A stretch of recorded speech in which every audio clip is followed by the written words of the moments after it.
We'll call the K-12 subcommittee to order. Madam Clerk, please take the roll. Representative Bolso. Here. Representative McKenzie. Here. Representative Ritchie. Here. Slater. Here. Stevens. Here. Warner. Here. Chairman Hurt. Here. Chairman White. Chairman Haston. Here. Chairman, you have a quorum. Thank you. Members, any personal orders before we begin? All right. I will remind everyone, I think we're in good shape seating-wise, but if only members are going to be allowed to stand in the back. If there's a seat available, we need to make sure everyone is seated in the committee. Just a quick reminder on that. We will go through a couple of items on the calendar and update everybody. Item number 1, House Bill 2922 is rolled 1 week. Item number 2, House Bill 1861 is going to be rolled 5 spaces. Do I have to hit the gavel every time on this? Can somebody give me? That seems really tedious. I don't know. I don't know. The clerk can correct me on that, but that seemed kind of tedious. I'm going to pass on that until they tell me otherwise. Item number 4, House Bill 2751 is off notice. Item number 6, correct. Item number 6, House Bill 2470 is off notice.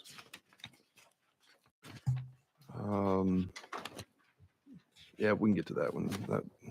Is that the last one? Item number 10, House Bill 2115 is rolled to the heel.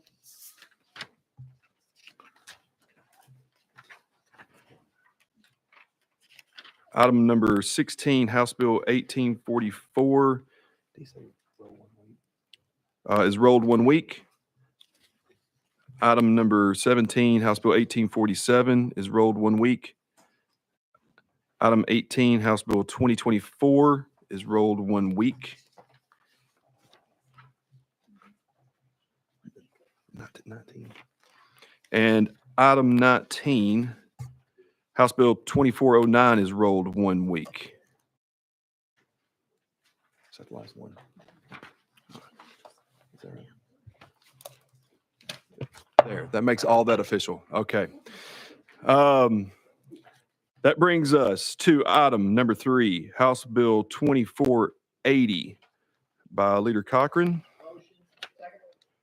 Properly motioned. You are recognized on item number 3, House Bill 2480. And I do believe you have an amendment with this that rewrites the bill. That's correct, Mr. Chairman. And what's the drafting code that you have on that? Drafting code 013583. All right, that's what we have. Members, this does rewrite the bill. Without objection, we'll go ahead and vote to adopt amendment. Oh, thank you. Properly motion. We'll go ahead and vote to adopt amendment 13583. All those in favor, please say aye. Aye. All opposed, say no. The ayes have it. We are back on your bill as amended. You are recognized. Thank you, Mr. Chairman. Committee, this one is pretty straightforward. It just clarifies that in Tennessee state law that it is okay for a public school to serve whole milk and whole chocolate milk. The federal provisions come in when you serve them on officially from your lunch tray. What this would allow, and some schools already have these, that actually have milk dispensers, and so students can come by and get that milk at any time. And so it's separate from your lunch service, but it's always available. Obviously, whole milk is much more nutritious than the skim milk that is served through the federal program. And so this is just clarifying that that's okay to do if your school wants to offer that.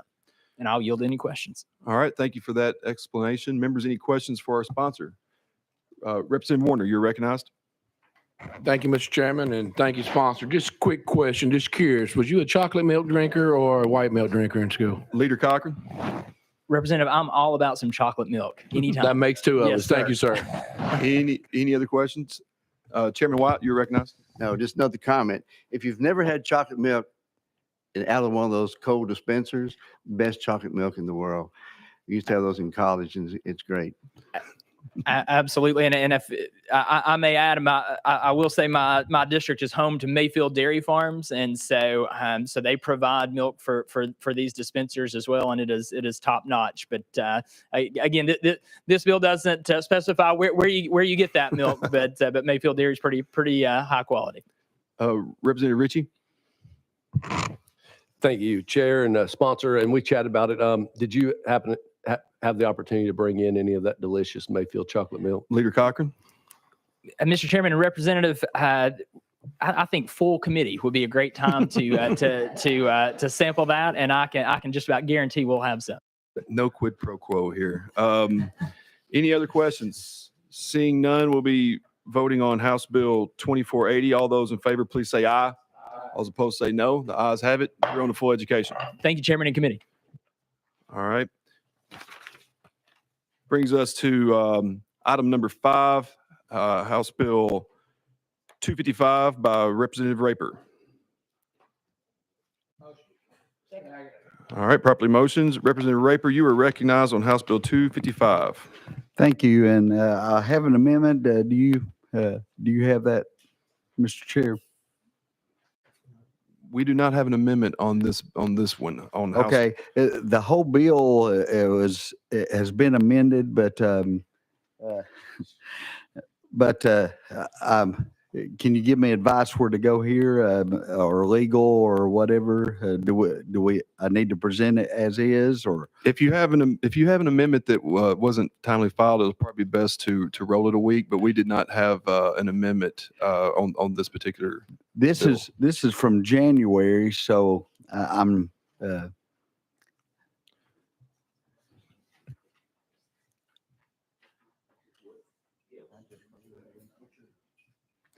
It is 011241. No, we do not have that in our system. I'll tell you what. Let's roll this 2 spaces and let's see if we can get some clarification. And Yes, then just hang around and we'll see if we can get you up here in a couple minutes. Yes, sir.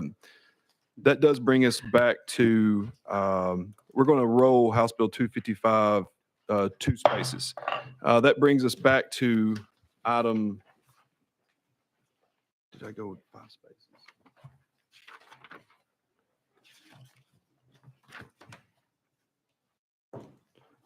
Oh, item number 7, I'm sorry. Item number 7, 2472 by Representative Raper. Do I have a motion? Properly motioned. Representative Raper, you are recognized on House Bill 2472. Thank you, Mr. Chair and committee. And this bill establishes a set of guidelines that shall take place if a student physically assaults a school employee. We have several school employees each year assaulted, which results in fear of returning to work. Many times they end up leaving the profession altogether in fear. Much of the language of this bill is derived from Williamson County School System. A student would be suspended from school where they are enrolled, and that would be at the discretion of the principal or assistant principal or whoever the one that would be in charge there that normally does the suspensions. That wouldn't change. The length of the suspension wouldn't change. This is more about the rights of the actual person that was assaulted than it is about the student. But I will say this as far as the students is concerned, that if they are under suspension, if they are at a school activity or anything school-based, they will have to, as a result of this bill, they will have to be reported as trespassing due to this. So, and if the last thing is this, and I just want to finish this way, is ultimately no school employee should ever be in fear of going to work.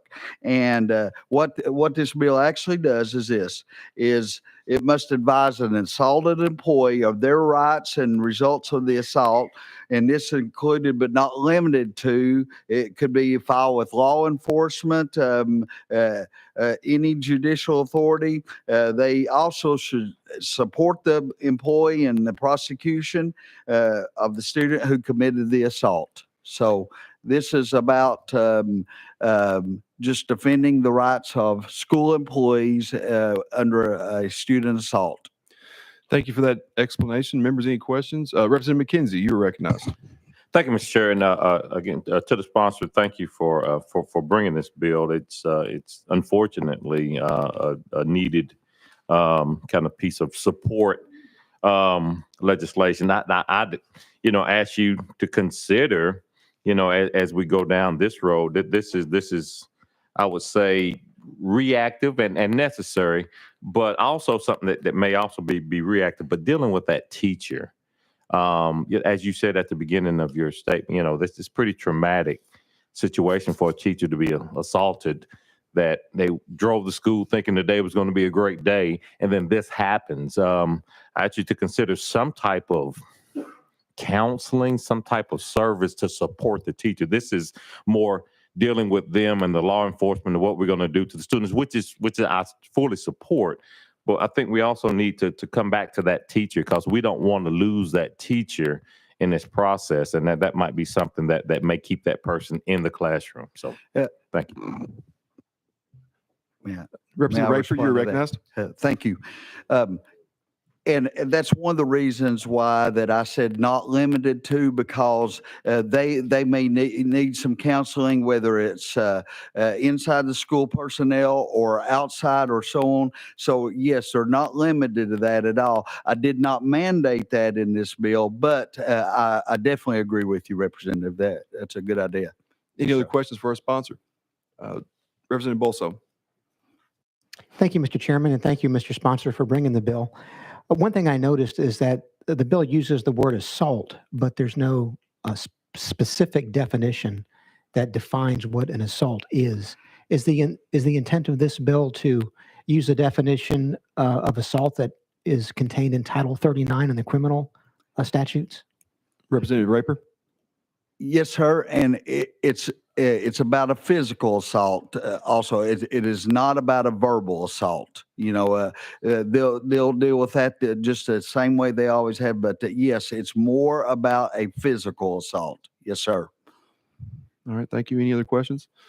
Seeing none, it looks like we are set to vote on House Bill 2472. All those in favor, please say aye. All opposed, say no. The ayes have it. You're on to full education. Thank you, Representative Mr. Raper, Chair. I will say that it just looks like we didn't get the amendment did not make it into the system, so I'm going to recommend that we go ahead and it was 255. I'm sorry.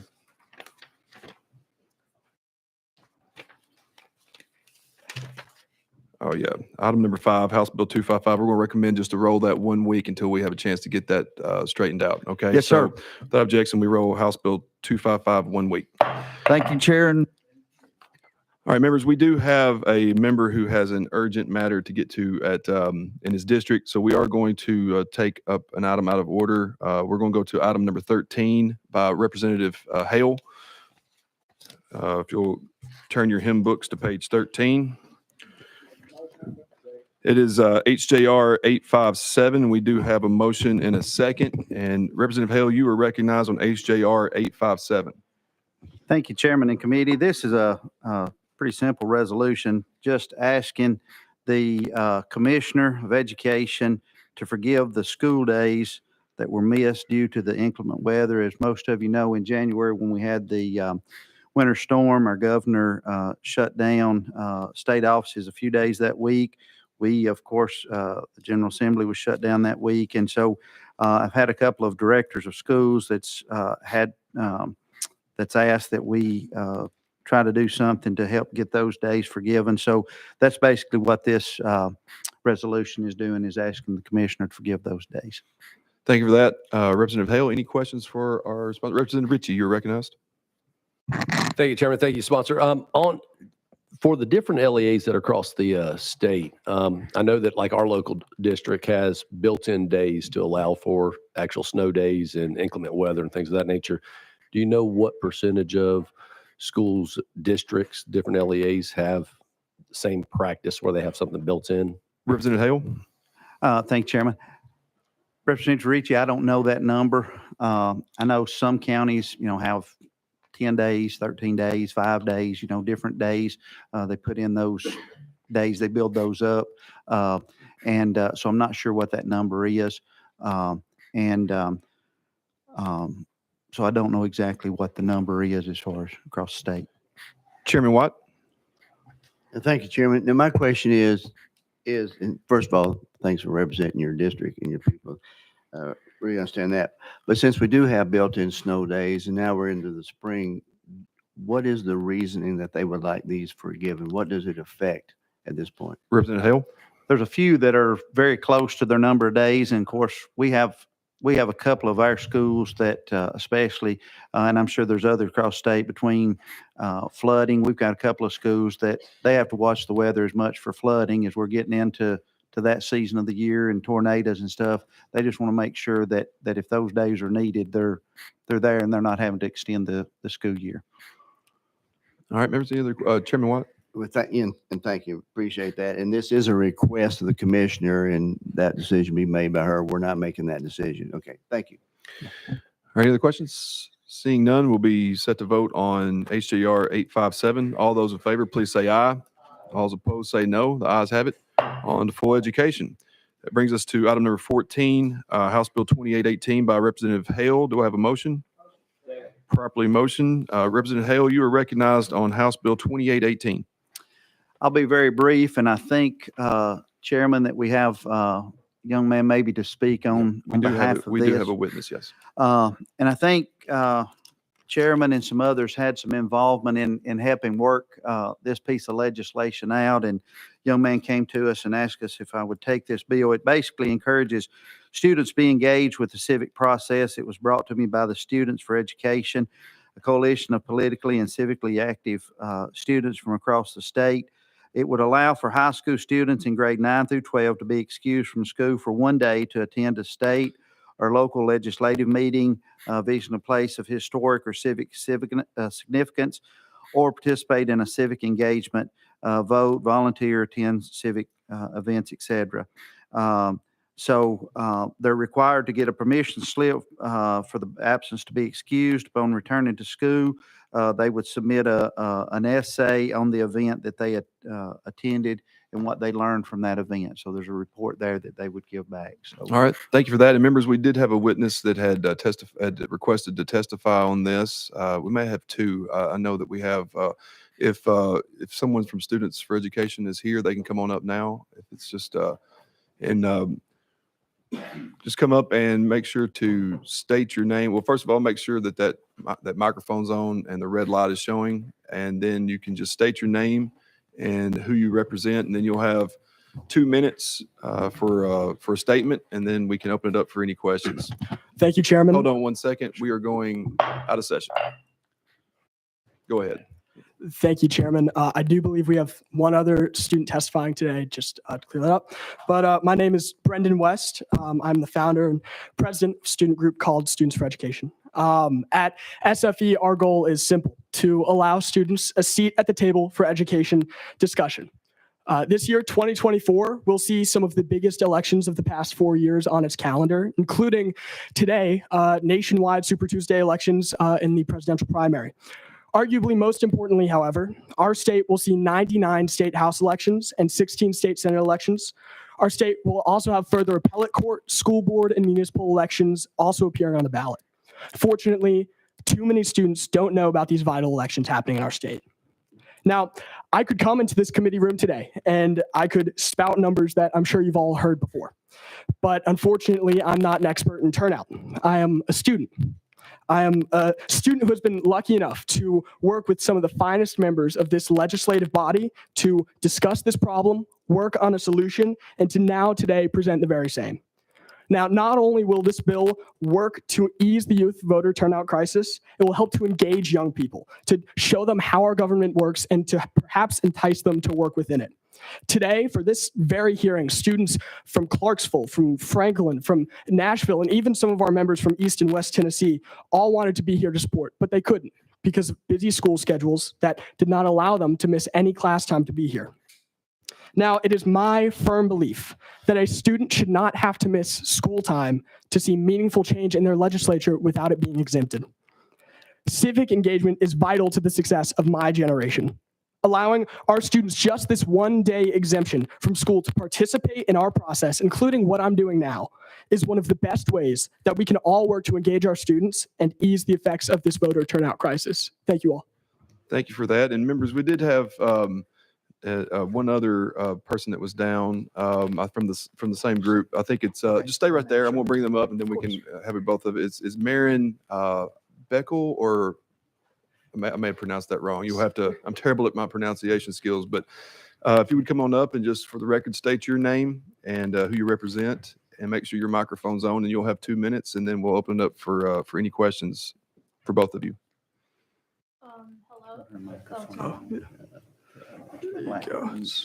On off button. Okay, yeah. Hello, my name is Mary McKell. I'm the Advocacy Director for Students for Education, and today I stand before you all to speak of a bill of what I think is utmost importance. A bill which has the potential to build up our future leaders, enhance youth representation, and bring a diverse array of perspectives to the forefront of our political discourse. One would note that citizen participation in the representation of all parties, or political pluralism, is an absolutely essential feature of democracy as we know it. In order to highlight youth voices as a group to be represented, it is imperative we take some sort of action within our educational system to engage students in Tennessee civics. Through my experiences with civic education, I've learned how to become more engaged in my local community, understand the importance of voting, and feel equipped with the tools to make a difference. Through the proposition of this bill, Tennessee students who will soon transition into young adults can feel empowered and acknowledge their roles in the political process. By re-examining the state of political education and looking deeper into promising approaches to invoke an increase in civic engagement, Students for Education believes that with the passage of House Bill 2818, that politically apathetic students, as I myself was, will take interest in their systems of government, and those who want to play a part in inciting positive change will be given the opportunity to do so through one excused absence per year. After all, the involvement of a politically active student organization in the drafting of this bill highlights the importance of our voices in government. Let us introduce new and diverse voices to the field of politics. Thank you. Thank you very much for that, and thank you both for being here. Members, any questions for our guests? Representative McKenzie, you are recognized. Thank you, Mr. Chair, and thank you all for coming here today, and thank you for the forethought and wisdom to bring this piece of legislation forward. Couple of quick questions. One is, how long has Students for Education been an active organization, and how? Well, three questions quickly. How long? How many schools are you in currently, and what are your plans for expansion? Yeah, sure. So I can speak a little to that. So I founded Students for Education in the 9th grade. I'm lucky enough to go to the University School in Asheville, just down the street. And I can almost shamefully admit that it took me a long time to realize just how great my education was at USN.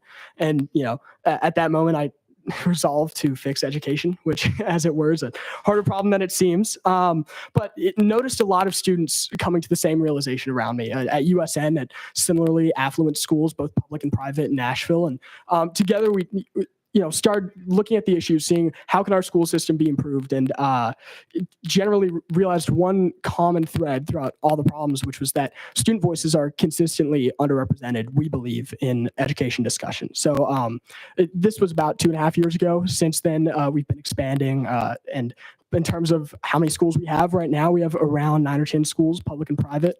We have about 30, 40 members from those schools, depending on the day, on people's schedules.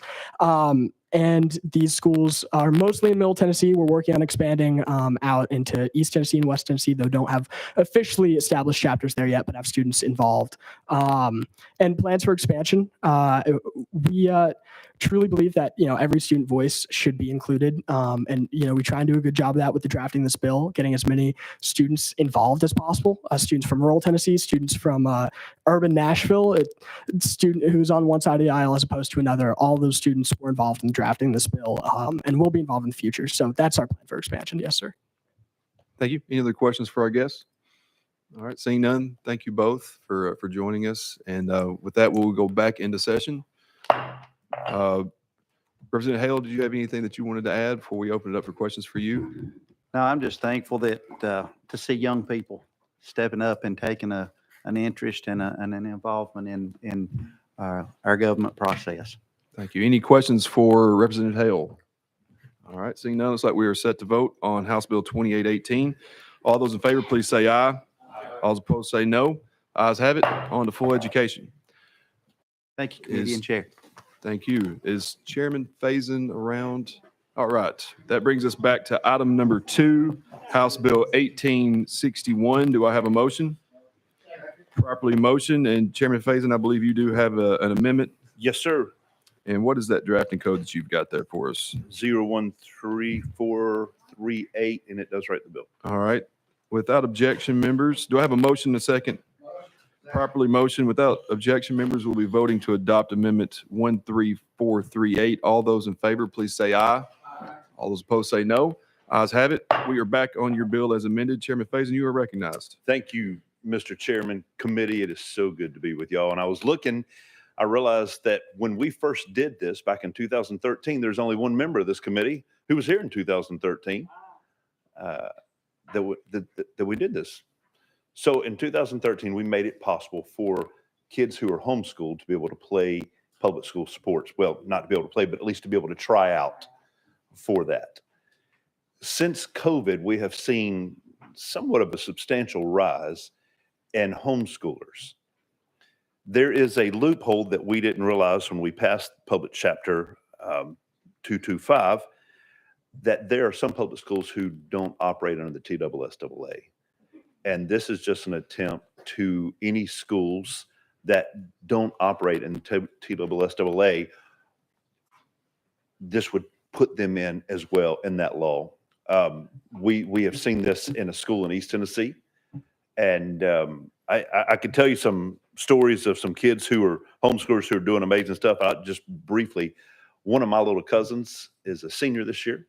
She's been homeschooled all of her life, but she started running for Cocke County track and field. She's 4th in the state and has a full ride to LMU this year. And she's studying, she will be heading to LMU in August. And there's just good stories like that. And we want to make sure that kids, regardless if the school's part of TSSAA, that they can utilize that if they are good enough to make the team. All right. Thank you for that. Members, any questions? Representative McKenzie, you're recognized. Thank you, Mr. Chair. So just trying to get my arms around what the statement that not recognized by TSSAA means. Does it mean, I know some of it, there's some schools that aren't part of it. What about sports that the TSSAA doesn't recognize? Let's take bowling. And so if TSSAA doesn't have bowling, but Cocke County has a bowling team, does it apply to that as well? Chairman Sabicki. Chairman? Oh, sorry. Chairman Faison. Mr. Chairman, I'm not sure if that was a cussing at Oh, me. it was something, though. It was something. Listen, I'll rule myself out of order. That's probably the first time that's happened this year. All right. The gentleman Chairman Faison. from Knox County, that is an excellent question. And bowling or swimming is a sport that's not recognized by the TSSAA. And sometimes the schools don't recognize that through their governance. This captures that. That's what this bill does. Yes, sir. Great question. Any other questions? Seeing none, I think we are set to vote on House Bill 1861. All those in favor, please say aye. All those opposed say no. The ayes have it. We're on to full education. Thank you. All right, that brings us to item number 8, House Bill 2344 by Representative Bricken. Do I have a motion? Properly motion. Representative Bricken, you are recognized on House Bill 2344. Thank you, Mr. Chairman and members of the committee. This bill would allow LEAs across the state to acquire a minimum number of highly functioning, efficient, flexible metal detectors.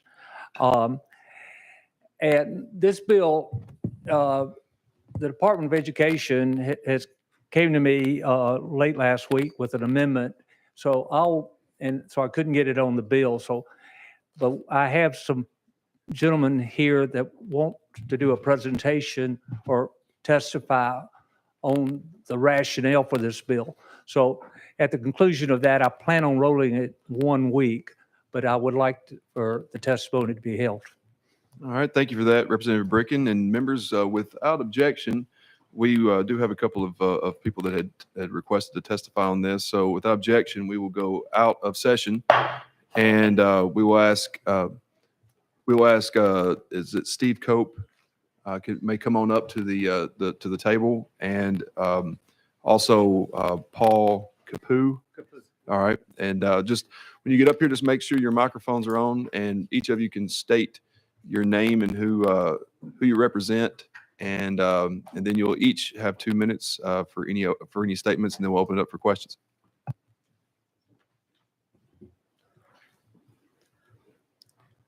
Mr. Chairman, thank you very much for allowing us to be here. My name is Steve Cope. I'm a former mayor of Tullahoma, former school board member in Tullahoma, and I have been very disappointed in the fact that we don't do much more to protect schools in our state. We've got some that are starting to get on board, but school safety is something that we all care about greatly. And when there's opportunities to seize solutions, then it's my belief that that we need to go after those solutions. And I'll waive whatever time I have left to Mr. Kapu. All right, thank you. Go ahead and state your name and who you represent as well, and then you can have some 2 minutes for open statement. Thank you, Mr. Chairman. My name is Paul Kapu. I'm a security professional. Been working here in the state of Tennessee with counties, specifically since 2010. What this bill does is it allows a baseline standard for the state to provide 3 metal detectors per LEA, right? So we're not asking for every school to have 10 or 5 or 1. We're just asking every school, every LEA to have 3. And those 3 can be designed in such a way so that they can be portable and they can be moved for events that happen. Football games, rival football games, graduations, wherever there's a need, the LEA has at least 3 that they can deploy. Now, I live in Williamson County. We probably don't have the same issues that other counties that I've worked with, like Johnson County or Lake County. They don't have the same resources. So the children of Lake County don't matter less than the children of Williamson County. And having worked with these rural counties, it is my goal and my mission to make sure that all of our children can be protected, no matter where they are in the state of Tennessee. And so what this bill does is it allows an equitable dispensement of the minimum for each of our LEAs throughout the states. Thank you. Thank you for that. Thank you for both for being here today and for that that testimony. Members, any questions for our guests? All right. Seeing none, thank you for your time and thank you for coming here today for your testimony. And without objection, members, we will go back into session. Good job. And Chairman White, did you have, before we go back to you, Representative Bricken, did you have anything you wanted to add to that before I went to Chairman White for a quick question? The department, we're going to be working with them this week and certainly understanding their hopefully support and funding approach for this. So that's what I'll come back to y'all hopefully next week to fully inform y'all why we need this legislation and how it's going to operate and be funded. So, all right, Chairman White, you're recognized. Thank you, and thank you, Representative Bricken, for bringing this good bill. My question was this: if we roll it for 1 week, would this be better heard on our safety calendar, where we can have a lot of the same topics, where we can really have a good full discussion than just Yes, by itself? that will be the calendar that it will be rolled to. Will be the safety calendar. That is correct. Thank you. All right. Without any other questions, we will be rolling House Bill 2344 to our safety calendar. All right. That brings us up to item number 9, House Bill 2388 by Representative Bricken. Do I have a motion? Properly motioned. Representative Bricken, you are recognized on House Bill 2388, and I do believe you have an amendment. I do, Mr. Chairman. House Bill amendment is 014118, and it makes the bill. All right, members, do I have a motion on the amendment? All right, properly motioned. Without objection, members, we will be voting to adopt amendment 14118. All those in favor, please say aye. All opposed say no. The ayes have it. We are back on your bill as amended. You are recognized. Thank you, Mr. Chairman and members of the committee. This bill was brought to me by the Career Technical Education Directors of Tennessee, and it's a very straightforward bill. It will expand the class size of career technical education, which we all know as CTE, in the middle school level to conform to the same maximum and average size of the high school CTE classes. All right, thank you for that. Members, any questions? Representative McKenzie, you're recognized. Thank you. I talk with folks, and I definitely understand what you're trying to do with this piece of legislation. My concern is there's a little difference between middle schoolers and high schoolers in terms of, attention and abilities to focus on the task at hand. And a lot of these CTEs could be kind of dangerous activities that where safety is an issue. So as they learn their craft, are you concerned with that, with expanding the class sizes, especially that maximum class size? Representative Bricken? Thank you, Mr. Chairman, and thanks for the question. Again, the CTE directors that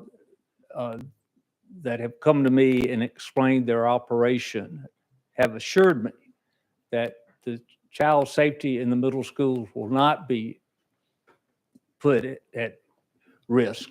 The type of CTE classes typically at the middle school doesn't have the risk of level functioning at the same at the high school level. I mean, most of those are kind of introductory of concepts, not mechanical as such. So again, my understanding is this will not put any of our middle school kids at a greater risk.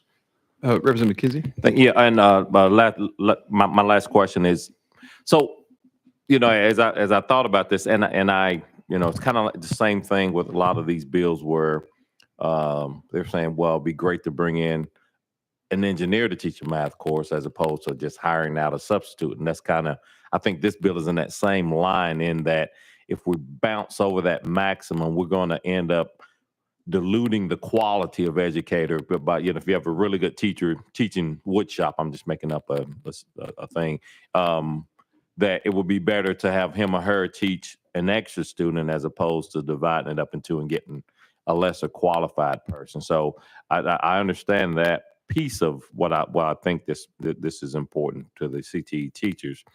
Would it be better or something, not better, but more consistent to maybe have that CTE team ask for a waiver if they're going to bounce over a number in terms of the maximum there? Would that be a different or better strategy as opposed to raising the number for everybody statewide? Representative Bricken? Thank you, Mr. Chairman. I haven't given that suggestion a lot of any time. My reaction is that if we would just dilute either the Department of Education or whoever the authority that permission would have to come through with a lot of requests, and I just think it wouldn't be necessary. A lot of this is for scheduling sizes in middle school for the flow of schedules from coming out of a PE class with 32 students and let's say they need to go to a CTE class that's only allows 25. There's 7 kids that have to be dealt with.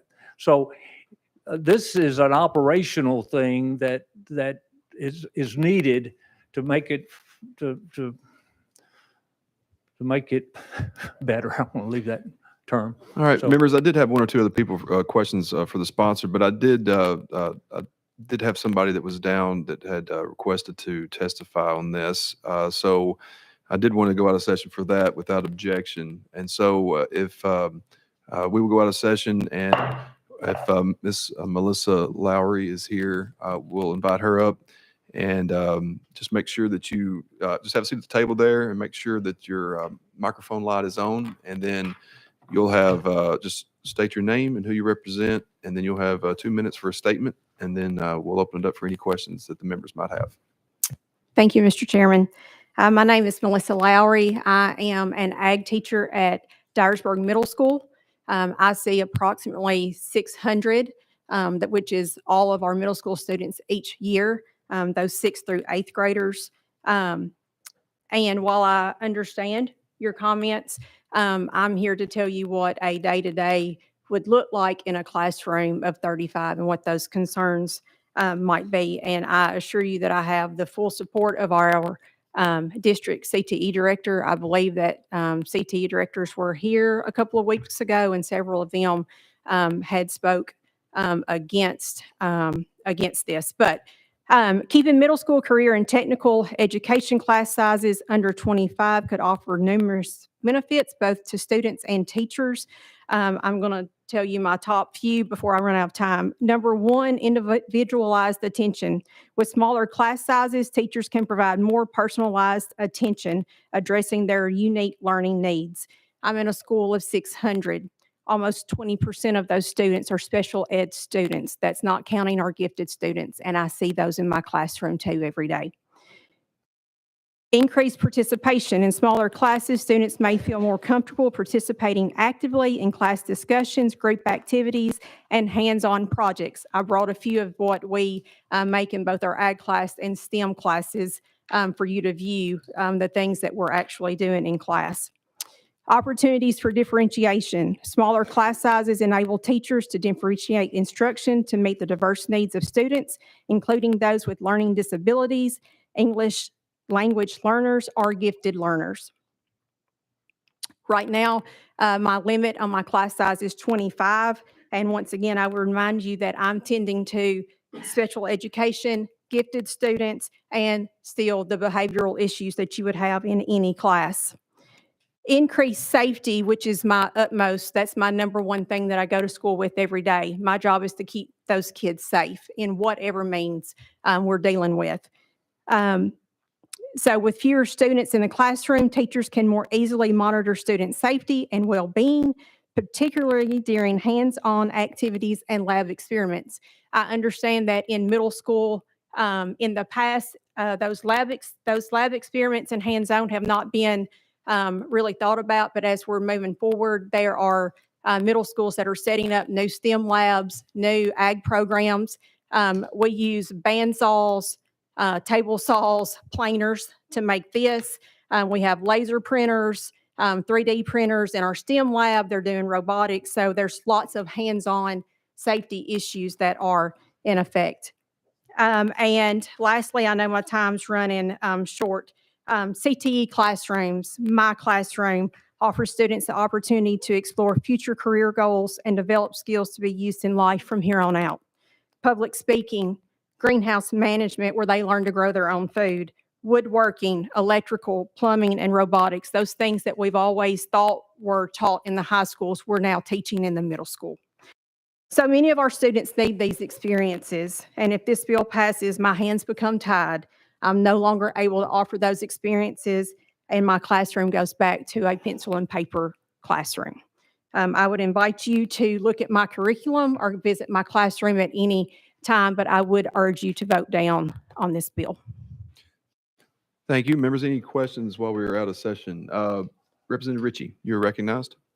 Thank you, Chairman. Thank you for being here. CTE is obviously something that's near and dear, and that to not just me, but everybody across the state. There's several conversations, and with the partnerships that we've got there in my district between our schools and Pellissippi and what they're doing there, don't want the quality of the CTE training being diluted by just an overabundance. We have so many conversations around class size. I think that's important, not just when we're looking at English language arts or math, but also on CTE, which is a heavy thing that we've debated and had a lot of discussions on here. You touched base on where my question was going initially. I know previously the sponsor was chatting with a colleague from Knox County, mentioned there's nothing mechanical in there. I know that in the CTE programs that are back in my district, they're using mechanical devices there. And you touched base on bandsaw, but skill saws, jigsaws, there's several things that are electrical that have sharp edges on it that are being used, not to mention sharp knives or nails and other things. Can you elaborate on some of those skills that they're learning and the detriment with those devices and the detriment that it would end up meaning if we went from 25 to 35 with some of those devices that our students are learning how to use for the first time? Absolutely. And I would qualify this by saying 10 years ago, everything that you spoke of would have been true. But moving forward, I'm sure you've seen that there are, especially in the ag education, there's an expansion in the middle school sector. To answer your question more specifically, if we just look at the state of Tennessee's that my students are cutting out, the wood gets cut on a table saw, which has that sharp edge. So we have an immediate danger of fingers or any of that going through the saw blade. And I know that sounds terrible, and it is, but that's a fact. I have one set of eyes, and right now they're responsible for watching 25 kids. If that number goes to 35, my eyes can't watch that many kids. And so all of those opportunities are then taken away from them. And that's just for this one project. If we move to the greenhouse, there's a whole nother set of problems that we could have with that many students in that situation. Chairman Watt, you were recognized. Well, thank you, Chairman, and thank you for your testimony. Were you the one I talked to that driving home that? Okay. Yes. Yes. I was going to bring that up when we got back in, but thank you for calling me on that. My question is, do you see any area where a bill like this, there would be maybe something that could be worked out where, I know, like you say, 25, do y'all have to bring in another CTE teacher? I'm talking about with schools and things, if you have, say, 30 students. So right now, my number is 25. So my classroom can go up to 25, and they legally can't put any more than that in my classroom. So I can't answer that. I mean, that's just the limit. And I will say that while my school may be, I don't want to say it's the example that some are looking to follow, but at least in the ag education sector, and I'm speaking for STEM and computer science and all of these. I've talked to all of our CTE teachers at school. But at least in the ag education world, we have 607 students at Dyersburg Middle School, and they have the, we're on a 4.5-week rotation with our activity classes, and they have the schedule worked out where every student is able to rotate through, and then they go right to their next activity class. So they would go from me to STEM to PE to financial literacy. So the schools are able to work that out, that scheduling out within house. Thank you so much for your, appreciate you Yes, sir. coming up. Thank you, Mr. Chairman. Representative Bolso, you were recognized. Thank you, Mr. Chairman, and good afternoon, Ms. Lowry. Thank you for being here. Obviously, you're passionate about your work, and I think that's wonderful, and you're passionate about keeping that limit at 25. Let me just ask you this from your experience. Given that there appears to be a need to bring more students into the CTE programs, do you have any ideas as to how we can accommodate those additional students without either sacrificing experience or safety? So once again, I teach at the middle school the first half of the day, and then I go to the high school in the afternoons. At our middle school, the way it's set up now, every student comes through my class. So at my school, that's not an issue. So I hate to speak on another school that, for whatever reason, might be putting 30 kids in PE, which I'm not even sure if that's legal because that's not my realm. But and then having that same set of kids rotate to another class where that class size wouldn't work. At the high school, of course, kids get to choose their schedule. So but my class size still has a 25 person limit there. So I can't speak on other schools and without knowing how they set up their scheduling and how they divvy out how many kids go to this class versus this class. At my school, it's considered an activity class, and so the same number goes to each. I mean, we're on a rotation so that every kid comes through my classroom. All right, Chairman Hurt, you're recognized. Thank you, Mr. Speaker, Mr. Chairman. I just wanted, this is not really pertaining to the bill, but I wanted to speak, and I was able to visit your school a couple months ago, and thank you. Had my children came through Dyersburg Middle, so I know what y'all are doing looks completely different from even when they came through, and the services you guys provide and the things you're doing there are incredible. So I just wanted to take this chance to say thank you for what you're doing. And on kind of going back to the bill, I'm a little confused. I'm not going to ask you to respond to this, but I'm a little pulled now because speaking to other CTE directors from my district, which are just north of me, obviously, but they're okay with it. So I'm kind of confused and pulled, and I kind of knew where I was on it, but then, what you say absolutely carries a lot of weight for me. So I guess I want to throw that out there, that I'm a little confused that where I know each school is different, and I'm sure that's kind of what we're dealing with here, but I did want to take a chance to say thank you while I had you up here. So thanks. Go Can ahead. I You can respond to Yeah. that? I know that wasn't a question, but the state FFA folks are the ones that came to me and said, hey, have you noticed this bill? I think this is something that you could probably speak on and make some sense out of. And so then I started kind of digging and trying to think about what would the benefits be of this bill? What's the background? What are we thinking? How is this going to benefit us? And I spoke with some others, and one of the first things was, oh, well, this would be great because it would get more students into your program. Well, on the middle school level, that's not so much an issue. On the high school level, maybe so. In the middle school, not so much. And then I'm led to, is there a benefit money-wise to the school district? Is there any benefits to them money-wise that they would receive by increasing that class size? I don't know the answer to that, but I would urge you to focus in on that safety issue with students. And I'm not the only, I know south of us, I don't think they've implemented a middle school ag program yet, but it's coming. So once again, I'm glad I got to hear you speak this morning or this afternoon to kind of know what the thought process was, because I couldn't figure out why we wanted to increase to 35. Thank you. Any other questions for our guest? All right. Thank you for Thank you for coming having in. me. And without objection, we'll go back into session. And I'll let Representative Bricken make any comments before we go to a couple people that had questions on the committee. Thank you, Mr. Chairman.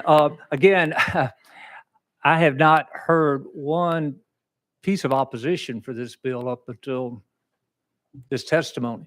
I mean, in my office two or 3 weeks ago, I had a room full of CT directors from across the state all asking me to carry this bill.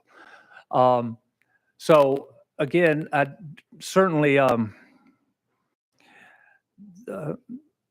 think it's good legislation. I think it will be beneficial. I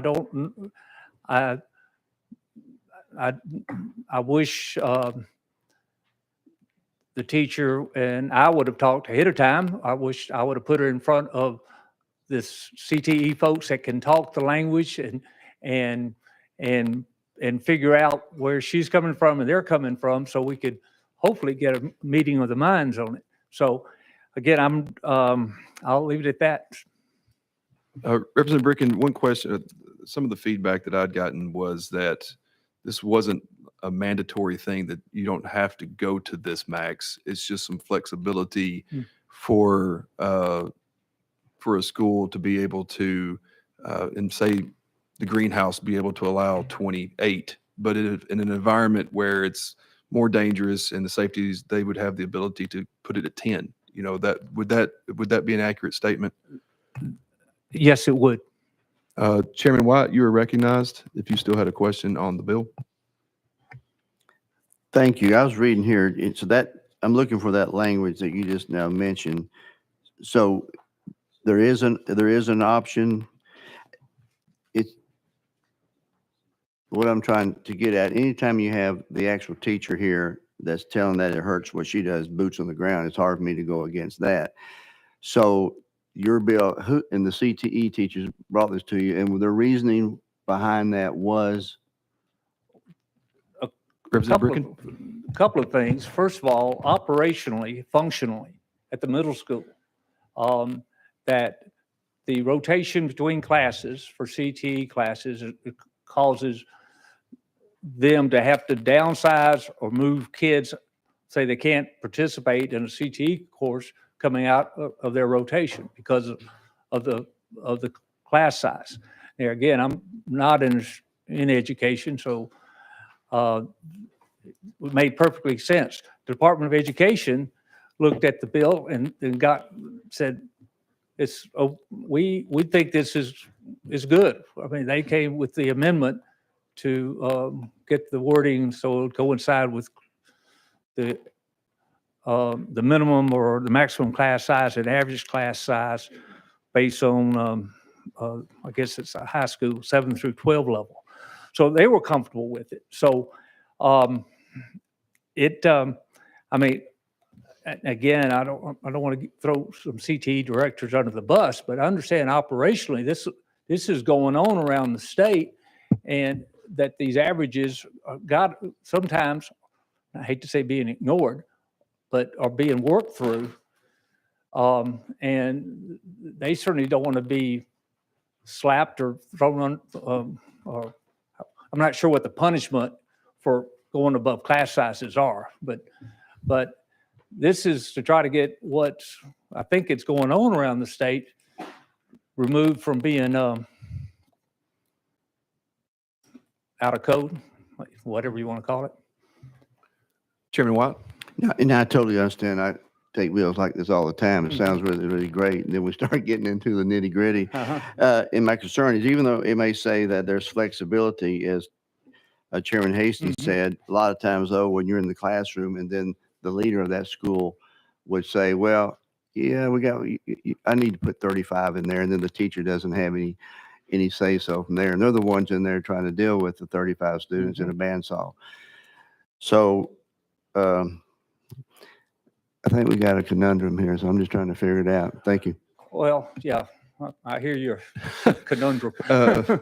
Representative Ritchie, you're recognized. Thank you, Chairman. And, we might have to go to session to go to legal. The question that I have is comment was made that this is not mandated, but reading the language on the amendment, I don't see that in there unless it's under 49.104G right there where this is touching. And I'm in the position to where, and thanks sponsor for bringing this bill, but if we've got schools that are not following the rules and the statutes that are laid out there, we need to hold them accountable for what's being taken place. We've got things in place in this state for our students, and to just, we're not driving down I-40 and the speed limit 70 and we say, hey, well, everybody else is going 75, 80. Let's just go ahead and increase the speed limit. That's ridiculous. There's penalties and fines for that right there. So we end up looking at education. If we've got schools that are not abiding by the class limit sizes for whatever reason, not here to debate on what the reasons for that is, but if they're not abiding by what's out there, then we need to address that situation versus circumventing that by extending it. But I don't see in the language right here, and I don't know if legal can answer that, where it says that this is optional, where it's not mandated, if you don't mind. Without objection, we'll go out of session and have legal weigh in. Out of session. Sean McMahon from the Office of Legal Services. Representative Ritchie and committee, the amendment says may, so that's a permissive word. Thank you. Any questions for legal? All right, seeing none, we'll go back into session. All right, any other questions for our sponsor? All right, I think we are set to vote on House Bill 2388. All those in favor, please say aye. Oh, I'm sorry. You did not request to roll this a week, did you? No, it was my other bill that was rolled a week. This, so. Out of order. No. All right. Okay, Mr. Chairman, yes, again, Representative. Could I? Representative Bricken, you are recognized. Thank you, Mr. Chairman. I certainly would like to, if rolling this a week would get y'all more comfortable, and if I can schedule the CTE directors that have asked me to bring it to educate y'all and educate me on this bill, I will roll this bill a week. Well, I'm no Davis Nolan, but I was feeling the cold breeze blowing through here. So I think that might be a wise move. We got to find that warm weather. Okay. So without objection, members, we're going to be rolling House Bill 2388 1 week. All right. That brings us to item number 11, House Bill 2207 by Representative Davis. Do I have a motion? All right, properly motioned. And does have an amendment that is I think, a technical correction. Is that correct? So if you would give us what that drafting code is, and we'll see if that's what we Yes, have. Mr. Chairman, thank you for that. So that amendment code is 014631. Okay, and members, this is a technical correction. If without objection, we'll go ahead. Do I have a motion and a second? All right, probably a motion without objection. Members will be voting to adopt amendment 14631. All those in favor, please say aye. All opposed, say no. The ayes have it. We are back on your bill as amended. You are recognized to explain House Bill 2207. Thank you, Mr. Chairman. And I will mention, with regard to that amendment, I will need to also make another correction with regard to the effective date. We had a request from the Department of Revenue to ask for a change for that. So I'll have to try to update that as well. Unless y'all feel willing to like to do a voice vote for that, I would appreciate that. But well, we'll let me talk with legal. That might have to be an amendment that if it passes on, that we try to get that technical correction in full. Thank Go you. ahead. Thank you, Mr. Chairman. And so, members, currently Tennessee taxes menstrual products as non-essential luxury goods. And this means that public assistance programs such as TANF and WIC do not cover the cost of these necessary products. It's estimated that the average girl or woman in Tennessee spends approximately $180 each year on feminine hygiene products. This Menstrual Product Accessibility Act will create a fund managed by the Department of Education, which will provide menstrual products to all Tennessee public high schools at no cost to the students. 1 in 4 students have stayed home from school during their period due to lack of access to adequate products.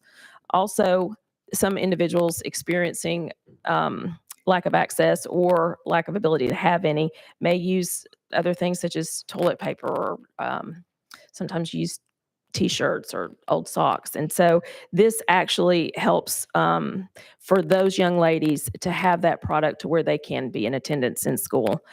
2 out of 3 teens report the stress due to lack of access. And this legislation falls in line with about 20 other states that have passed laws increasing that access. And there's 6 states that border Tennessee that have that: Georgia, Alabama, Arkansas, Missouri, North Carolina, and Virginia. And so what this legislation does is it allocates 20% of the tax revenue from those products that are sold in Tennessee and creates a special account that can be distributed to those eligible schools for the purpose of providing those products. It ensures that those products are placed in the young ladies' restrooms and also locker rooms. And with that, I'm ready to stand for questions. Thank you for that explanation. Chairman White, you are recognized. Thank you, Chairman. First of all, I had the loveliest group of young ladies come to my office this morning, and so what a great concept, and I appreciate you bringing the bill. Here's the only issue I have with it, not with the concept of your bill. I think it's a great idea. But in the section where you're trying to carve out 20%, it says, notwithstanding another law to the contrary, the Commissioner of Finance Administration shall deposit 20% of the state sales tax collected on feminine hygiene products into the menstrual hygiene products accessibility account, which we would create here. Yes, sir. If we did that with every product, we couldn't balance our budget, and that's where F&A would have a hard time with this. So the concept I'm with, but the 20% carve out is would give us a hard time if we, maybe not on this one product, but if we added 10, 20, 30 more, we might have a problem. Representative Davis. And I appreciate that, and I understand that. And this, we met with F&A, and they had stated their concerns with regard to that too, about money's coming out of the general fund. That's something that I'm hoping that fiscal can help us work with the fiscal committee. But I think the importance of it is that we're highlighting that it's a necessity and that it's a need, and that we have a lot of young ladies that are not able to go to school or be in attendance to school because of something that naturally occurs. Chairman Watt. And because of that, I'd be willing to vote for it to get out of subcommittee, but I think we're going to have to work on that as it moves on. Thank you. Oh, yeah. Thank you. Any other questions for our sponsor? All right, seeing none, we are set to vote on House Bill 2207. All those in favor, please say aye. All opposed, say no. The ayes have it. You're on to full education. All Thank you, right. Chairman. Brings Thank us you, to item number 12, House Bill 2158. Do I have a motion? Properly motion. Representative Davis, you are recognized on House Bill 2158, and I do believe you have an amendment that rewrites the bill. Yes, I do. Thank you, Chairman. What is that So drafting that code? amendment code is 014514, and it rewrites the bill. Do I have a second? Properly motion. Members, without objection, we'll go ahead and vote to adopt Amendment 14514. All those in favor, please say aye.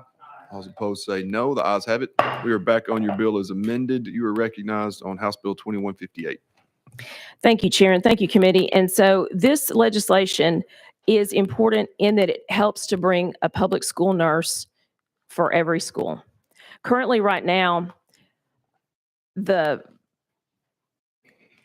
BEP formula really used a ratio of 1 to 3,000. So one nurse for every 3,000 students.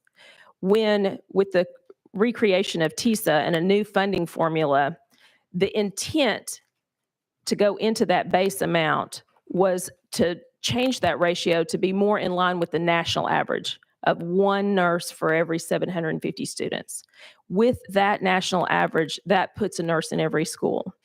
The thing that's important is that as long as I've been advocating for this for over 20 years, we have had more and more students with more and more illnesses and more chronic illnesses that are able to participate and be in school. The need for the nurse has become even greater. We have more and more students that are having issues not only with chronic illnesses, but with allergies, severe allergies, with epilepsy. Now we have vaping in the school. We have edibles. We have people. Now we just passed allowing for Narcan to be on our school campuses. It is more and more important and more prescient for us to realize and recognize the importance of having someone that is professionally trained that can respond in an emergent situation, that can be that safety net. So many times we as parents, we watch our children cross that door and we want to make sure that our children come back to us the same way. And it's incredibly important to make sure that we have the right teachers, the right staff, and the right professionals there. We've had the political will to put an SRO in every school and to fund that. And for me, I think the time is now to ensure that we put a nurse in every school. This legislation states that we're asking for those LEAs to let us know how many nurses they have currently, what their plan is to meet that ratio, and then to use whatever funds available to them to meet that requirement. And that's the important part, is that this is permissive. We are not earmarking any TISA dollars. We're not tying their hands in any way, shape, or form. We're stating that the intent with that TISA formula was to bring that in line with national standards. And they may use TISA funding, they may use federal funding, they may use local dollars, they may use grant dollars, they may try to work with various schools to last week we had LMU come in through, and I talked to some of those students, and they said that they would be willing to use some of their practicum hours to staff the clinics. And I think that that's where we need to get creative and recognize and realize the importance of meeting that goal. Thank you, members. Any questions for a sponsor? I did have one question about the permissive. It does say in 2627 that an LEA must employ or contract one school nurse per 750. So at that point in 2027, it wouldn't be permissive though, correct? It's permissive as to what type of funds they use to accomplish that goal. Okay. What I'm saying is that by 26-27 school year, that's the expectation that we have, is that goal is met. Okay. Any questions? Chairman Watt? Yeah, thank you. You're very good. Thank you. I love your explanation. That's what I want to be careful with any bill we pass. Since we did go to TISA from BEP, we cannot pass bills that do ratios. That would defeat the whole purpose. So it says in item 1, strongly encouraged. But then in item 3, as he just mentioned, it says that they must go to one school nurse for $750. My question is, are we legislating ratios again on our school districts when we wanted to get away from that with TISA? Representative Davis? Thank you. My concern is sometimes you do have like an elementary school or a middle school that are combined or very close together, and maybe they have a low student population. So that way you do have the ability to try to have one nurse per sort of population number. And that's what I'm looking at, because you do have elementary schools that only maybe have 300 students at. And then, right next door, you have a middle school that maybe has 400. And so that way, that one nurse could serve both those populations. Any other questions? Representative Slater, you're recognized. Thank you, Mr. Chairman, and thank you, sponsor. As I look at the fiscal impact, it says that this will increase the share of local expenditures. And so what my concern is, though I can see that, the benefit of having a nurse in every school, is that we're going to put a mandate on our locals to fund this. You would use the example of SROs and in that political will to put SROs in every school, but we funded that with state dollars. And the way that this bill is written, it looks to me that it's going to end up putting the burden on local school districts to fund the nurses. Am I incorrect there? Well, and I appreciate that, Chairman. I did not want to restrict the way that those LEAs were able to fund that nurse. And so that's why I wanted to create that language to make sure that they used their ability, whether those dollars came from local, whether they came from state, whether they came from federal, whether they came from a grant, whether they came from somebody in the community that wanted to sponsor it, or a local hospital, whatever way that they wanted to be able to fund that nurse, to effectuate that professional being in our schools to protect our children. Representative Slater? And it appears to me that that's the way that this starts out, but then a mandate does come, as has already been stated, does come in subsequent years.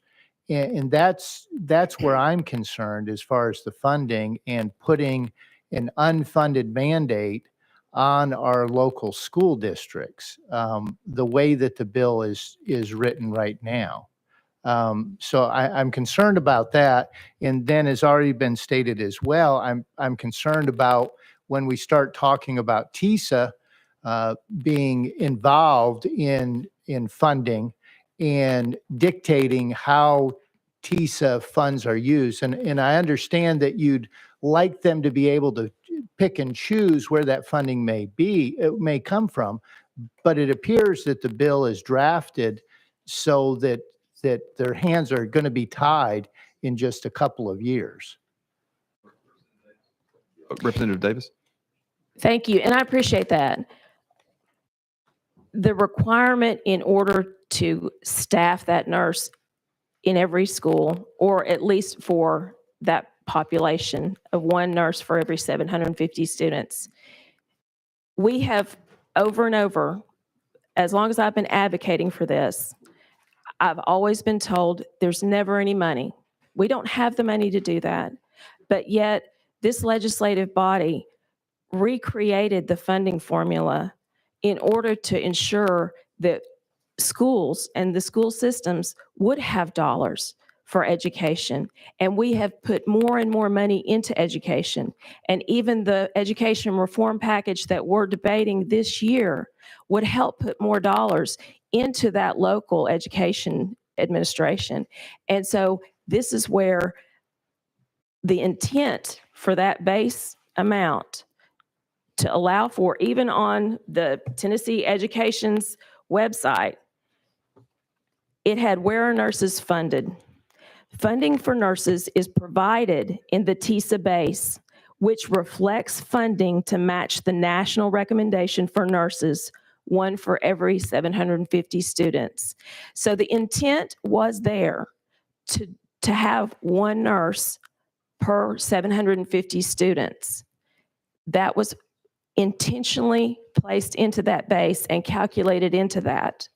I'm wanting to see that effectuated into an actual person that is staffing that clinic and is present on our school site to keep our children and to keep our teachers and others that come in safe. There is dollars there to do this. They have to make sure, and I would hope that they would choose to do it on their own, that they would recognize and realize the importance and the relevance of this, that it's time to do this. And I don't want to have to, quote, mandate something. But for the past 20 years, I've not seen any change. There's no reporting to the Department of Education. There's no reporting to the Department of Health about any of the statistics. And so we have really no way of knowing how many nurses there are, because it's based upon what they tell us. And in a lot of instances, there is a nurse, but that nurse is tied to an IEP. And so that's not for the general population. This is my concern, is that over and over again, even when I served on commission, the intent of the legislative body was to give those dollars to the school system to ensure that the needs were met. This is a critical need that needs to be met. And I hope that they'll do the right thing and that I don't have to mandate anything. I would hope that all of the LEAs would recognize and realize the importance of this and put those nurses in there tomorrow. I wanted to make one quick point is if we don't have this reporting process in place right now, do we, and I'm assuming that you are right, that we don't have this, but do we know what the actual ratios are currently, or how many schools don't have nurses? I think that might be an important data point for us to have going forward before we know what we're actually putting out there as far as a local fiscal note. But do we have any ideas for sure on that if there's no reporting? Representative Davis? So I've been working on this for quite some time, and I met with some folks from fiscal, and they reached out and they had some reports, and they said that according to current staffing, there's an estimated 114 additional nurses would needed to be hired to meet that goal. But in the current fiscal note that's attached to this legislation, it clearly states in bullet point 3 under assumptions, it says districts do not report nurse to student ratios to the Department of Education, and neither the Department of Health, nor DOE requires school nurses in Tennessee to be a registered nurse. Now, obviously you have to have, if you have LPNs, you have to have a certain ratio of LPNs that report to an RN, but they're not required to have an RN for each 750. And I'm in agreement with your points. I think to Representative Slater's points, like I think the strongly encouraged there, and the reporting. I think the reporting requirement of your bill is really important. I think that but I do struggle with a little bit with the funding coming in there. But I do think for us to know for sure what the number is before we go forward might be something to consider. Any other questions or comments on this bill? Chairman Watt? And to that point, could you live with your bill if we didn't have item 3 in there? We could talk about it. Okay.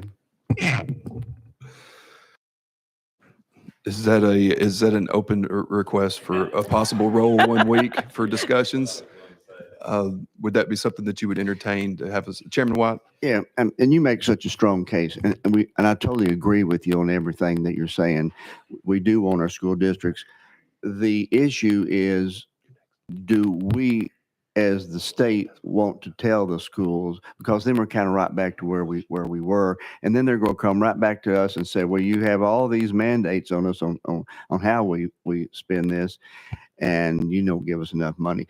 The problem with BEP was they always said you don't fully fund BEP. Well, that's because of ratios. You could never get the ratio right. And so that is my concern. I just don't want to go back down that road again. They need to do that, what you're saying as far as nurses, but should we go down that road right now is my concern. Representative Ritchie.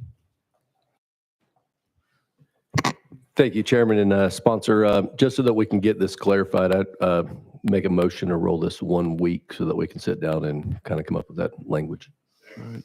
That is a proper motion and second, and we would like to sit down and see if we can get to an agreement on this, because I think that it's a really good idea, and hopefully we can get there. But without objection, members, we will roll this 1 week. Thank you, Chairman. Thank you, committee. All right, that brings us to item number 15. Leader Camper has been waiting patiently. Motion. Thank you, Mr. Chair. Properly motion. You are recognized on House Bill 2826. Thank you, Mr. Chairman, committee. Members, I'm here to discuss conflict resolution. As you know, she just talked about safety. We've been talking about school safety for a long time. One of the things that happened years ago was there's conflict resolution interventions put in schools in 1999. The state of Tennessee made sure that these programs were put into our state law. What this bill does first, the bill requires that the department use its own existing resources to develop conflict resolutions programs that may be adopted and implemented by LEAs and public charter schools to assist students in grades K through 12.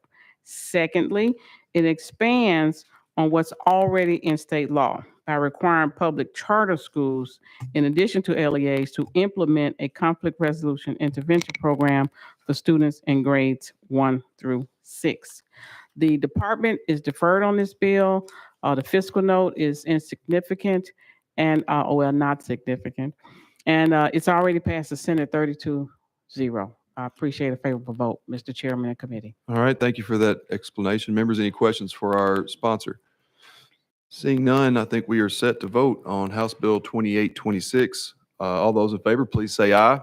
Aye. All opposed say no. The ayes have it. You're on full education. Thank you, Mr. Chairman and committee. All right, we're going to quickly move on and try to grab one or two more here before we have to get run out of here by the clerk's office. Item number 20, another patient soul. House Bill 2450 by Representative Akeem. Do I have a second?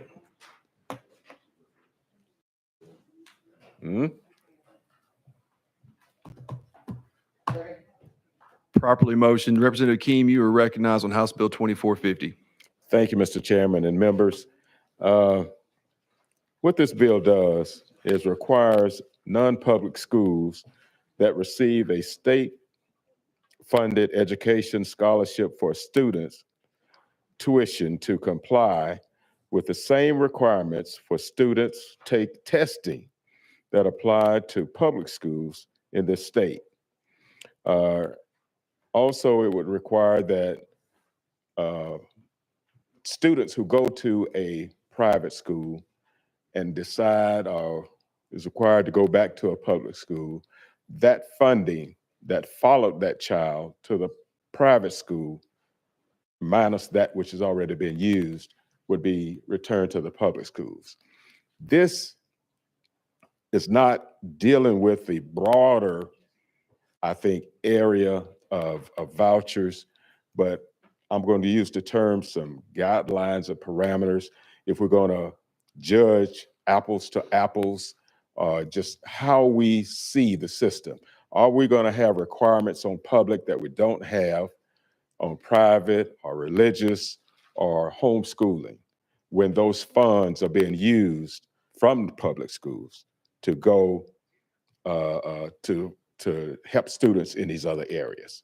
That's a broad overview, Mr. Chairman. I'm open to questions. Thank you for that. Members, any questions for our sponsor? Representative Balso. Thank you, Mr. Chairman, and good afternoon, Representative Hakeem. Yes, sir. Good afternoon. Last week we were debating HB 1183, the omnibus education reform bill, and I seem to recall part of that bill indicating that the testing at the schools that accepted students with the education freedom scholarships would not participate in TCAP testing, but rather the accountability would be provided simply by the schools being properly accredited. Does this bill conflict with HB 1183? Representative Hakeem? Thank you. Initially, this bill was to have come to you before that bill came to you. But what we are saying is that if I believe it was ESA, student savings account, that pilot program would not be a part of this. But in the general population of students, when we talk about private and others, would be a part of this, where we talk about accountability, we talk about dealing with apples to apples. And if I understood what you're saying is private would not be held to the same standards, we'll say, as public schools. I might have misread what you said. Mr. Chairman, perhaps I could. Representative Bolso? Thank you, Mr. Chairman. Perhaps we could go out of session briefly and ask legal whether, in fact, this proposal that we have here in front of us is consistent or is inconsistent with the accountability provisions of HB 1183 that we passed last week. All right, members, without objection, we'll go out of session, hear from legal. Out of session. Sean McMahon from Legal Services, Representative Bolso and committee. I don't have that amendment that the subcommittee adopted in front of me. My recollection is that the testing requirements are not identical for schools that would accept the vouchers and to those that are currently required for public schools. And this bill specifies that the accountability, testing, reporting, et cetera, would be the same. All right. Chairman White, you had a question for legal? Yeah, thank you, Chairman and committee. I would just like to suggest, and I appreciate what Representative Hakeem. Oh, hold on, Chairman White, is this for back in session? Oh, we're still, no. Okay. When we're back in. All right, we are, without objection, we will go back into session. Chairman White, you're recognized. Okay, thank you. What I would like to suggest, since this bill would, since we already have the governor's Education Freedom Scholarship bill moving, I think at this point, this may conflict with that. So I would suggest that we hold this bill at some point, but we need to not move this forward right now because it would be in conflict with what we're trying to accomplish with the other bill.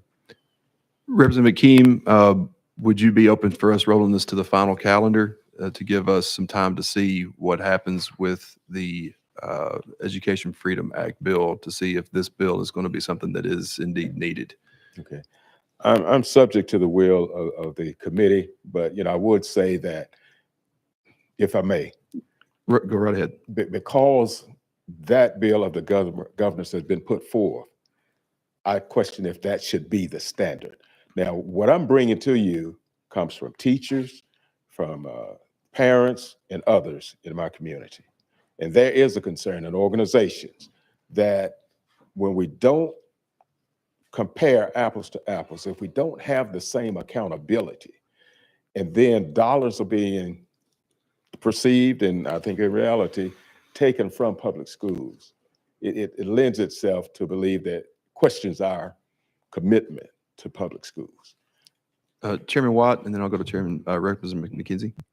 Thank you. And I totally agree with what you're saying. But those are the issues that we're dealing right now between the House and the Senate as we're trying to work out the process of the other EFS bill. So I understand what you're saying, but that is what's being discussed right now. So that's why I think it'd be appropriate if we just, before we put in stone this, that we kind of work through that process. Representative McKenzie. Thank you, Mr. Chair, and thank you for bringing this bill for several reasons, and I think it gets to the core and the crux of what I think a lot of the of all of our constituents have, and that is